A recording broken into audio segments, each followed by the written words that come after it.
Creativity has been our way of advancing throughout the ages, so it's far from a fad and is our future.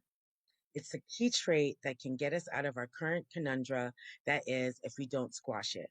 It's the most promising tool in our belt for navigating in the uncertain and ever morphing times to come. Join me, Nadine Nelson, New Haven Public Library's creative in residence, as we look at creativity as a way of approaching the world and a way of being and thinking. Are you afraid of the word creativity?